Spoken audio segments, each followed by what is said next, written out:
എന്തിനെതിർക്കുന്നു എന്നതിൽ ചോദ്യമില്ല.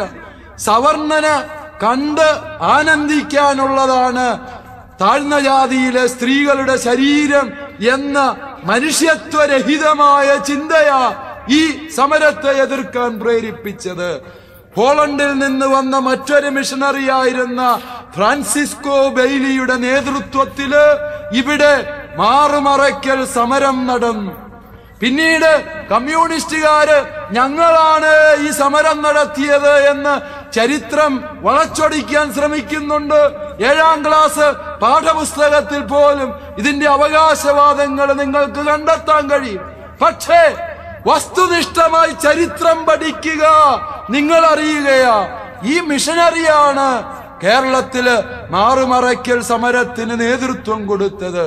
കൊല്ലത്തെ ചായലിൽ നിന്ന് ആരംഭിച്ച ഈ സമരം പട്ടണത്തിലെത്തിയപ്പോഴേക്കും സവർണർ സംഘടിതമായി എതിർത്തു. 270ഓളം സ്ത്രീകൾ പങ്കെടുത്ത ഈ സമരത്തില് മാറുമറച്ച് നടന്ന ചാന്നാൻ വിഭാഗത്തിൽപ്പെട്ട 7 സ്ത്രീകളുടെ സ്തനങ്ങൾ വെട്ടിമുറിച്ച് നീക്കപ്പെട്ടു എന്ന് മാത്രമല്ല, ഈ സമരത്തിൽ പങ്കെടുത്ത സകലമാന സ്ത്രീകളെയും വസ്ത്രാക്ഷേപം ചെയ്ത് ദേഹോപദ്രവം ചെയ്ത് തെരുവിലൂടെ നഗ്നരായി നടത്തി അപമാനിച്ചു. 1859 ആണ്ട് ജൂലൈ മാസം 26-ാം തീയതി വരെയും ഈ സമരം നടന്നു. സവർണര് മാറുമറയ്ക്കൽ സമരത്തിനെ എതിർത്തപ്പോഴ് തിരുവിതാംകൂർ ദിവാൻ ഈ സമരത്തെ നിരോധിച്ചുകൊണ്ട് കൽപ്പന പുറപ്പെടുവിച്ചു. 1829 ഫെബ്രുവരി മാസം 3-ാം തീയതി തിരുവിതാംകൂർ ദിവാനായിരുന്ന ടി മാധവറാവു പുറപ്പെടുവിച്ച കൽപ്പന, പ്രിയപ്പെട്ടവരെ, കേരളത്തിന്റെ ചരിത്രത്തിലെ ഏറ്റവും ലജ്ജാകരമായ കൽപ്പനയാ. അദ്ദേഹം പറഞ്ഞു, തിരുവിതാംകൂറിലെ അധകൃതരായ സ്ത്രീകള് മാറുമറച്ച് നടന്നാല് 101 അടി ശിക്ഷയായി ലഭിക്കുമെന്ന്.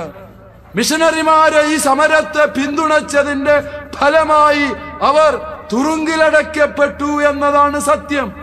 മദ്രാസ് ഗവർണറായിരുന്ന ചാൾസ് ട്രിവില്യൻ നിർണായകമായി ഇടപെടുകയും കൂടി ചെയ്തതോടെ 1859 ആണ്ട് ജൂലൈ മാസം 26-ാം തീയതി തിരുവിതാംകൂറിൽ അധകൃതരായ സ്ത്രീകള് മാറുമറച്ച് നടക്കാൻ അവകാശമുള്ളവരാണ് എന്ന് സർക്കാർ കൽപ്പന പുറപ്പെടുവിച്ചു.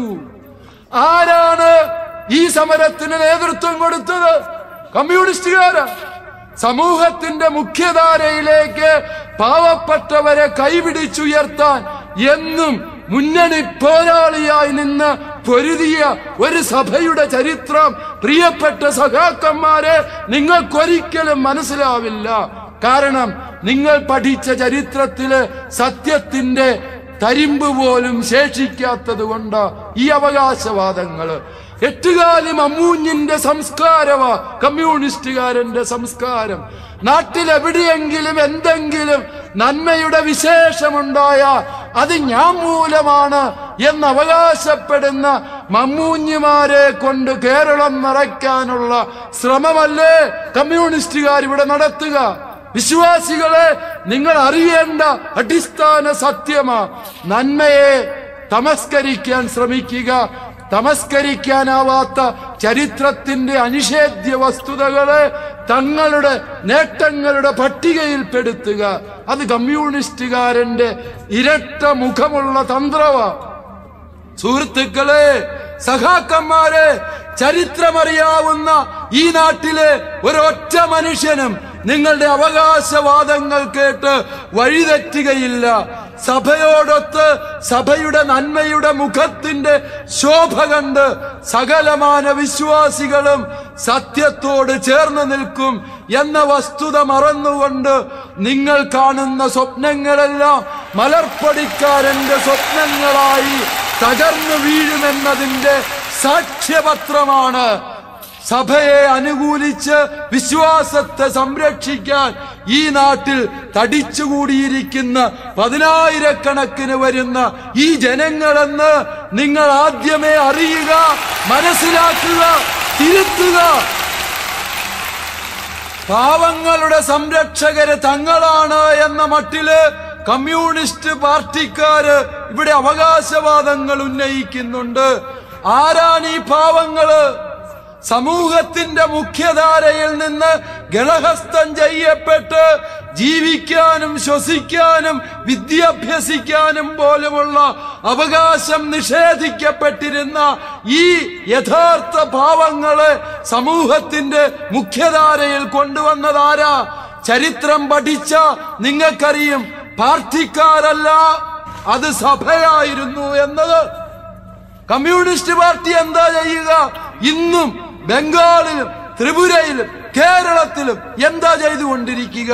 വിദ്യാഭ്യാസ മേഖലയില് ഉണ്ടാകുന്ന സകല മുന്നേറ്റങ്ങളെയും തച്ചുടയ്ക്കുന്നതിന് വേണ്ടിയല്ലേ ഇവിടെ സകല പ്രവർത്തനങ്ങളും നടത്തുക?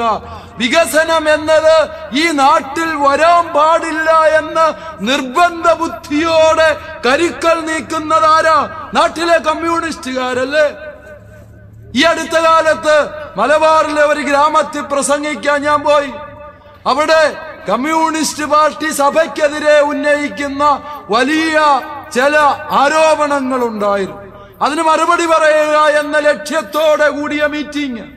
അതിൽ ഞാൻ ചെന്നപ്പോൾ ഞാൻ ഇവരോട് ചോദിച്ചു, അല്ലയോ പ്രിയപ്പെട്ടവരെ, ഈ മലബാറിന്റെ മലമടക്കുകളില് വികസനത്തിന്റെ വെള്ളി വെളിച്ചം കൊണ്ടുവന്നതാരാ? പള്ളിയിലച്ചന്മാര് കുർബാനയും ചൊല്ലി വീട്ടിലിരുന്നാ മതി എന്ന് അവകാശം പറയുന്ന ഡിവൈഎഫ്ഐയുടെ നേതാക്കന്മാരുണ്ട്, SFIയുടെ നേതാക്കന്മാരുണ്ട്, CPIMന്റെ നേതാക്കന്മാരുണ്ട്. ഇവരോട് ഞങ്ങൾക്ക് ചോദിക്കാൻ ഒരു ചോദ്യമേ ഉള്ളൂ.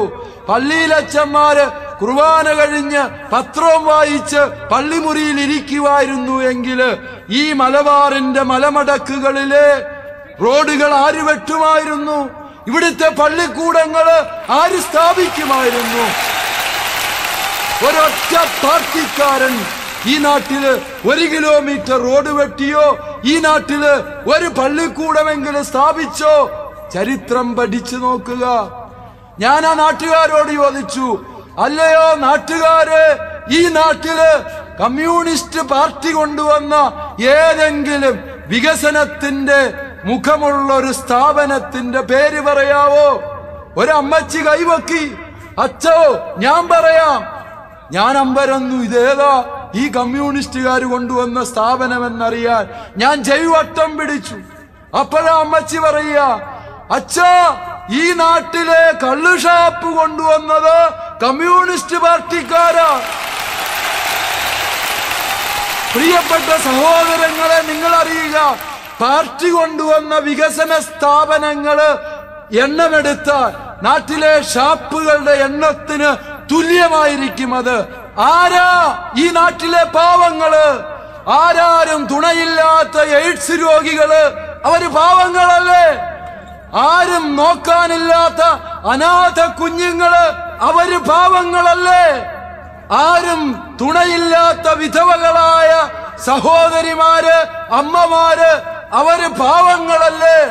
കുഷ്ഠരോഗികള്, മാറാരോഗികള്, വൃദ്ധജനങ്ങള്, സമൂഹത്തിന്റെ മുഖ്യധാരയിൽ സ്ഥാനമില്ലാത്ത ഇവരൊക്കെ അല്ലേ പ്രിയപ്പെട്ടവരെ പാവങ്ങൾ എന്ന പദത്തിന്റെ പരിപ്രേക്ഷ്യത്തില് അടിസ്ഥാനപരമായി വരേണ്ടത്? ഇവരുടെ ഒപ്പം നിൽക്കുന്നത് ആരാ? കമ്മ്യൂണിസ്റ്റുകാരനാ? കമ്മ്യൂണിസ്റ്റുകാരൻ സ്ഥാപിച്ച് നടത്തുന്ന ജീവകാരുണ്യ സ്ഥാപനങ്ങളുടെ കണക്ക് നിങ്ങൾ എടുക്കുക. വൃദ്ധമന്ദിരങ്ങൾ കമ്മ്യൂണിസ്റ്റ് പാർട്ടി നടത്തുന്നത് ആനമൊട്ട. നാട്ടിലെ അനാഥ കുഞ്ഞുങ്ങളെ സംരക്ഷിക്കാനായി നടത്തുന്ന സ്ഥാപനങ്ങളുടെ എണ്ണം കമ്മ്യൂണിസ്റ്റ് പാർട്ടി നടത്തുന്നത് ആനമൊട്ട. നാട്ടിലെ എയ്ഡ്സ് രോഗികളെ പുനരധിവസിപ്പിക്കാൻ നടത്തുന്ന സ്ഥാപനങ്ങളുടെ എണ്ണം കമ്മ്യൂണിസ്റ്റ് പാർട്ടി വക ആനമൊട്ട. പ്രിയപ്പെട്ട സഖാക്കന്മാരെ, നിങ്ങൾ ഏത് പാവങ്ങളുടെ ഒപ്പം നിന്നു എന്ന ഈ അവകാശപ്പെടുക? ഏത് പാവങ്ങളെയാ നിങ്ങൾ പുനരധിവസിപ്പിച്ചത്? ഏത് പാവങ്ങളെയാ നിങ്ങൾ സമൂഹത്തിന്റെ മുഖ്യധാരയിലേക്ക് കൊണ്ടുവന്നത്? കുഷ്ഠരോഗികളെ വീട്ടുകാരും നാട്ടുകാരും ആട്ടിയകറ്റിയ കാലത്ത് കുഷ്ഠരോഗികൾക്ക് അധിവസിക്കാന് അഭയസങ്കേതങ്ങൾ ഇല്ലാതിരുന്ന കാലഘട്ടത്തില് ചേർത്തലയില് ഒരു സന്യാസ സമൂഹം തന്നെ സ്ഥാപിതമായി. ഗ്രീൻ ഗാർഡൻ സിസ്റ്റേഴ്സ് എന്ന പേരിൽ കുഷ്ഠരോഗികളെ എടുത്ത് അവരെ സ്വന്തം അപ്പനെ പോലെ, അമ്മയെ പോലെ, സഹോദരങ്ങളെ പോലെ പോറ്റി വളർത്താൻ ഈ സഹോദരിമാര് മുന്നിട്ടിറങ്ങിയപ്പോൾ കേരള ജനത അന്തിച്ചു നിന്നു. ജീവൻ ത്യാഗം ചെയ്യുന്ന ഈ സാഹസികമായ ജീവകാരുണ്യ പ്രവൃത്തി ചെയ്യാൻ ക്രിസ്ത്യാനിക്കല്ലാതെ, ദൈവവിശ്വാസമുള്ളവനല്ലാതെ മറ്റാർക്കാ കഴിയുക? കമന്നു വീണ കാപ്പണം എന്ന പ്രത്യയശാസ്ത്രവുമായി നടക്കുന്ന പാർട്ടിക്കാർക്ക് ദൈവസ്നേഹത്തെ പ്രതി, മനുഷ്യ സ്നേഹത്തെ പ്രതി നടത്തുന്ന ജീവകാരുണ്യ പ്രവർത്തനങ്ങളുടെ അർത്ഥം ഗ്രഹിക്കുക അസാധ്യമാണ്.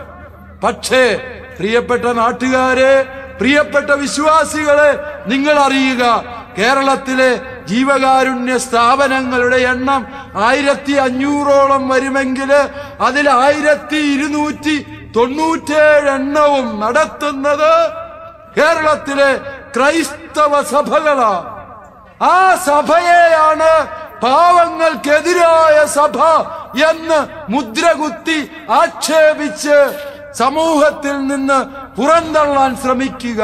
സഭയെ നെഞ്ചോട് ചേർത്ത് പിടിക്കാൻ, സത്യവിശ്വാസത്തെ സംരക്ഷിക്കാൻ പ്രതിബദ്ധതയുള്ളൊരു തലമുറ ഇവിടെ വളർന്നു വരുന്നു.